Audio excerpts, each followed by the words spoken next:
What's going on, fellas? I got something kind of cool to look at here today. This burner has about 6 gallons of waste oil put through it. And I wanted to take a look at the buildup characteristics of this particular combustion chamber. Because we do know that the Dragon gets so hot that it typically self-cleans. I haven't ever seen as much buildup.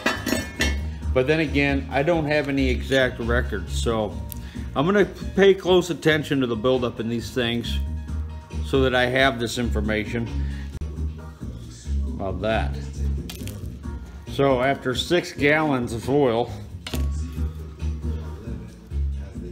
spraying on that front, I don't think that was gonna self-clean. That was probably on there for good.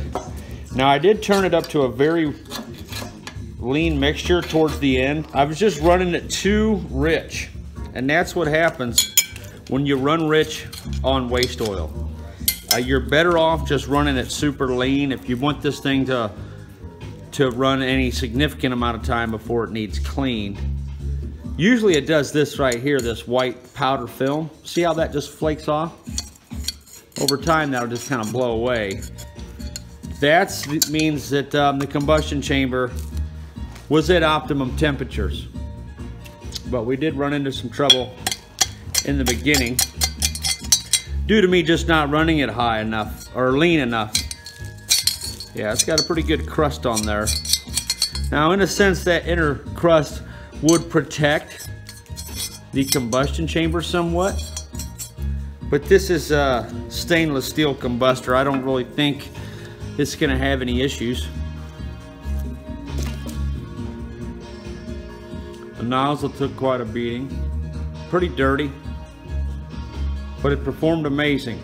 Now one thing did happen that I will take note of about these valves. I had a very small air leak coming into my air line. So every once in a while you would see a bubble about the size of a marble coming through my oil line. Now because the system was under vacuum, the actual size of that bubble was probably that of a small BB or a piece of buckshot. But nonetheless, the slightest little leak in your plumbing can cause issues. Enough of all that chatter. The brass nozzle has a strange white color to it. So anyway, there it is. I have to take this thing apart because there was a leak. Minor air bubble. And it still worked, but it wasn't operating at optimum performance. Every once in a while it would start hiccuping. And those inconsistencies are caused by air bubbles in the fuel. But nonetheless, you can see that's quite a bit of buildup after 6 gallons. So if you're gonna run waste oil, you have to run very lean to burn that stuff off the combustor. Then it turns into this white ash stuff here that just powders away over time. My nozzle did appear to be slightly out of alignment though, but other than that, this particular combustor design is pretty awesome. I'm starting to think I might even like it more than the Dragon.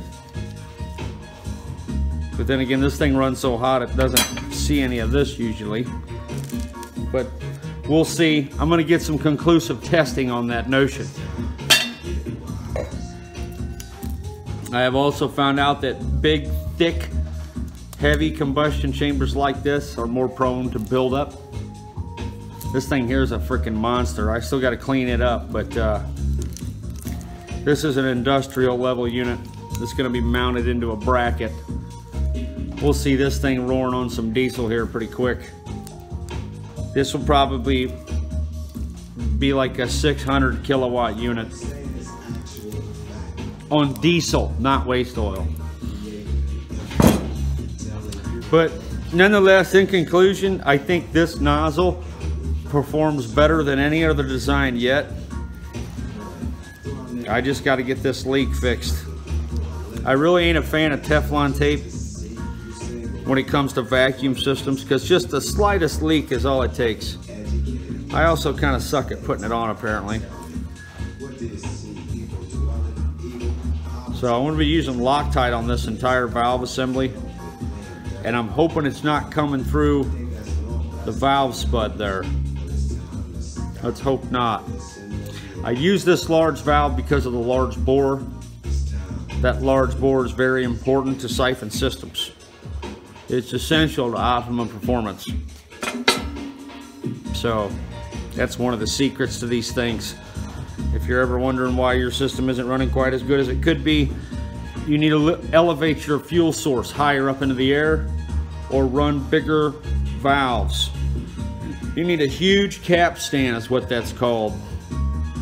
You don't want small plumbing leading up. I mean, look at the barrel I got on this thing. It's a freaking 12 gauge compared to the air. That was highly intentional. I mean, go ahead and build one and don't do that and then get back with me.